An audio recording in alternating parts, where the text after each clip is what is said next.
Hi friends, ಎಲ್ಲರಿಗೂ ನಮಸ್ಕಾರ. ನಾನು ನಿಮ್ಮ ಪ್ರೀತಿಯ Gowri Kumar Swamy. Welcome back to my channel. ಇವತ್ತಿನ ರೆಸಿಪಿ ನಾವು ಸಾಬುದಾನಿ ಸೂಸ್ಲಾ ಮಾಡಿ ತೋರ್ಸಾಕತ್ತೀವ್ರಿ. ತುಂಬಾನೇ ಸರಳ ವಿಧಾನದೊಳಗ ಇದಕ್ಕೆ ಹೆಚ್ಚಾಗಿ ಯಾವುದೇ ಇಂಗ್ರೀಡಿಯೆಂಟ್ಸ್ ಬೇಕಾಗಿಲ್ಲ. ಆಮೇಲೆ ನಾವು ಈರುಳ್ಳಿ ಬೆಳ್ಳುಳ್ಳಿಯನ್ನ ಉಪಯೋಗಿಸದೆ ಮಾಡಾಕತ್ತೀವಿ. ಸೊ ಇದು ಯಾರು ಬೇಕಾದರೂ ಮಾಡ್ಬೋದು, ಅಷ್ಟೊಂದು ತುಂಬಾನೇ ಸಿಂಪಲ್ ಆಗಿ. ಆಮೇಲೆ ಸಾಬುದಾನಿ ಸೂಸ್ಲಾ ಮಾಡ್ಬೇಕಾದ್ರೆ ಅದು ತುಂಬಾನೇ ಉದುರಾಗಿ ಬಂತಂದ್ರೆ ಇನ್ನೂ ರುಚಿಯಾಗಿರ್ತೈತಿ. ಅದಕ್ಕೂ ಕೆಲವೊಂದು ಟಿಪ್ಸ್ ಅನ್ನ ಹೇಳ್ತೀನಿ ನಾನು ನಿಮಗೆ, ಯಾವ ರೀತಿ ಅದು ಉದುರಾಗಿ ಬರಬೇಕು ಅಂದ್ರೆ ಏನ್ ಮಾಡಬೇಕು ಅಂತ. ಸೊ ಯಾರೆಲ್ಲ ಹೊಸದಾಗಿ ಚಾನಲ್ ಅನ್ನ ನೋಡಾಕತ್ತಿಲ್ಲ, ಚಾನಲ್ ಅನ್ನ ಸಬ್ಸ್ಕ್ರೈಬ್ ಮಾಡಿ ಪೂರ್ತಿ ವಿಡಿಯೋಗಳನ್ನ ನೋಡ್ರಿ. ಹಾಗೆ ವಿಡಿಯೋನ ಬೆಲ್ ಐಕಾನ್ ನಾವು ಒತ್ತಿ. ಹಾಗೆ ಒತ್ತಿದಾಗ ಮಾತ್ರ ನಾನು ಹಾಕುವಂತ ಹೊಸ ವಿಡಿಯೋಗಳ ನೋಟಿಫಿಕೇಶನ್ ನಿಮಗೆ ಬರ್ತಾವು.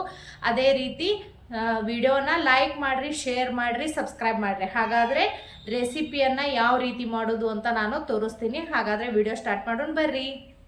ಮಮ್ಮಿ ಇವತ್ತೇನು ಮಾಡಾಕತ್ತಿ? ಸಾಬುದಾನಿ ಸೂಸ್ಲಾ. ಹಂಗಂದ್ರೆ ಸ್ಟಾರ್ಟ್ ಮಾಡೋಣ. ಹಾ, ಇದಕ್ಕೆ ಏನೇನು ಬೇಕೆಲ್ಲ ರೆಡಿ ಮಾಡ್ಕೊಂಡು ಎಲ್ಲ ರೆಡಿ ಮಾಡಿ ಇಟ್ಕೊಂಡೇನಿ. ಮಾಡೋದು ನೋಡ್ರಿ. ಹಾ, ಉಳ್ಳಾಗಡ್ಡಿ ಬೆಳ್ಳುಳ್ಳಿ ಏನು ಹಾಕಂಗಿಲ್ಲ, ದಿಢೀರನೆ ಮಾಡೋದು ಅಂದಂಗಾಯ್ತು. ಮನೆಯಲ್ಲಿರುವಂತಹ ಸಿಂಪಲ್ ಸಾಮಾನುಗಳನ್ನ ಹಾಕಿ ಮಾಡೋದು. ಹಾ, ಸಾಬುದಾನಿ ಎಷ್ಟೊತ್ತನ ನೆನೆಕಿ? ಒಂದ್ ತಾಸು. ಸಾಬುದಾನಿ ಒಂದು ತಾಸು. ಆ ಸಾಬುದಾನಿ ಎಷ್ಟು ಇರ್ತತಿ ಅಷ್ಟೇ ನೀರು ಹಾಕಿ ಮುಚ್ಚಿಟ್ಬಿಟ್ರೆ ಇಷ್ಟು ಉದುರ ಆಗ್ತದೆ. ಇಷ್ಟು ಉದುರ ಆಗ್ತದ ನೋಡ್ರಿ, ಇಷ್ಟು ಉದುರ ಆಗುತ್ತ. ಸೊ ಹಾಗಾದ್ರೆ ಯಾವ ರೀತಿ ಮಾಡೋದು ಅಂತ ತೋರಿಸ್ತಾರ ಬರ್ರಿ. ಹಂಗಾದ್ರೆ ಸ್ಟಾರ್ಟ್ ಮಾಡೋಣ.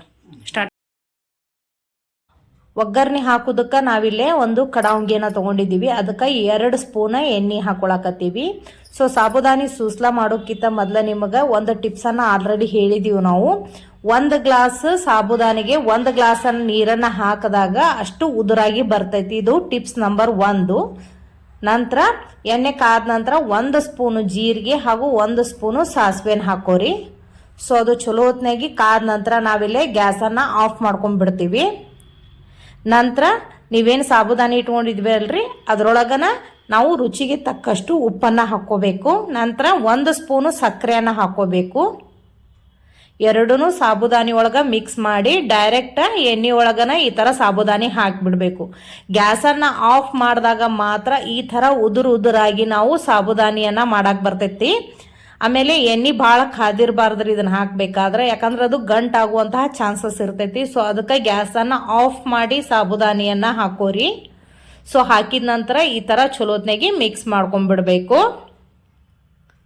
ನಂತರ ಶೇಂಗಾ ಹುರಿದು ನಾವು ತರಿಯಾಗಿ ಪುಡಿ ಮಾಡಿ ಇಟ್ಕೊಂಡಿದ್ದೀವಿ, ಅದನ್ನು ಹಾಕೊಳಕತ್ತೀನಿ. ನಾನಿಲ್ಲೇ 4 ಸ್ಪೂನಷ್ಟು ಶೇಂಗಾ ಪುಡಿಯನ್ನು ಹಾಕೊಂಡಿದ್ದೀನಿ. ಸೊ ಹೆಚ್ಚಿಗೆ ಇಷ್ಟಪಡೋರು ಹೆಚ್ಚಿಗೆನೂ ಹಾಕೋಬಹುದು. ನಂತರ ಅದನ್ನು ಇನ್ನೊಂದ್ಸಲ ಚಲೋತ್ನಾಗಿ ಮಿಕ್ಸ್ ಮಾಡ್ಕೊಂಡ್ಬಿಡೋಣ. ನಂತರ ನಾವಿಲ್ಲೇ ಸಣ್ಣದಾಗಿ ಹೆಚ್ಚಿದಂತಹ ಕೊತ್ತಂಬರಿಯನ್ನು ಹಾಕೊಳಕತ್ತೀವಿ. ನಂತರ ಸ್ವಲ್ಪ ಲಿಂಬೆ ಹಣ್ಣನ್ನು ಹಿಂಡ್ಕೋರಿ. ಸೊ ಹುಳಿ, ಉಪ್ಪು, ಆಮೇಲೆ ಸಕ್ಕರೆ ರುಚಿಗೆ ತಕ್ಕಷ್ಟು ಹಾಕೊಂಡ್ರೆ ಸಾಕು. ನಂತರ ಎಲ್ಲವನ್ನ ಸರಿಯಾಗಿ ಈ ಥರ ಮಿಕ್ಸ್ ಮಾಡಬೇಕು. ಸೊ ಮಿಕ್ಸ್ ಮಾಡಿದ ನಂತರ ಕೊನೆಯದಾಗಿ ನಾವಿಲ್ಲಿ 1 ಸ್ಪೂನ್ನಷ್ಟು ಒಣ ಮೆಣಸಿನ್ಕಾಯಿ ಪುಡಿಯನ್ನು ಮಿಕ್ಸ್ ಮಾಡಾಕತ್ತೀವಿ. ಸೊ ಹಸಿ ಮೆಣಸಿನ್ಕಾಯಿ ಇಷ್ಟಪಡೋರು ಹಸಿ ಮೆಣಸಿನ್ಕಾಯಿನೂ ಹಾಕೋಬೋದು. ಆದ್ರೆ ನಾವಿಲ್ಲಿ 1 ಸ್ಪೂನ್ನಷ್ಟು ಒಣ ಮೆಣಸಿನ್ಕಾಯಿ ಪುಡಿಯನ್ನು ಹಾಕೊಳಕತ್ತೀವಿ. ಅದನ್ನು ಸಹ ಮಿಕ್ಸ್ ಮಾಡಿದ್ರೆ ಸೊ ಈ ಸಾಬುದಾನಿ ಸೂಸ್ಲಾ ರೆಡಿ ನೋಡ್ರಿ. ಯಾರೆಲ್ಲ ಉಪವಾಸ ಇರ್ತಿರಲ್ರಿ, ಆಮೇಲೆ ವೆಯ್ಟ್ ಲಾಸ್ ಮಾಡೋರು ಸಹ ಈ ರೆಸಿಪಿಯನ್ನು ಟ್ರೈ ಮಾಡ್ಬೋದು. ತುಂಬಾ ರುಚಿಯಾಗಿರ್ತೈತಿ.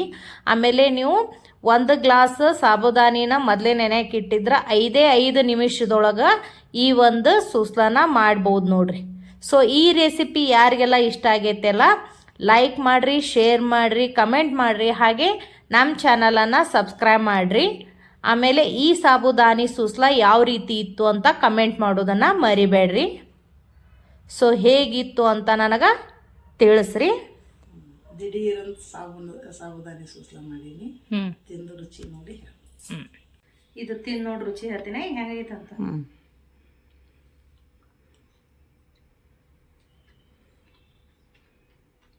Super, thank you. ಈ ರೆಸಿಪಿ ನಿಮ್ಗೆ ಇಷ್ಟ ಆದ್ರೆ ನಮ್ಮ ಚಾನಲನ್ನು ಸಬ್ಸ್ಕ್ರೈಬ್ ಮಾಡಿರಿ. ವಿಡಿಯೋ ನೋಡಿದ್ದಕ್ಕೆ ಧನ್ಯವಾದಗಳು.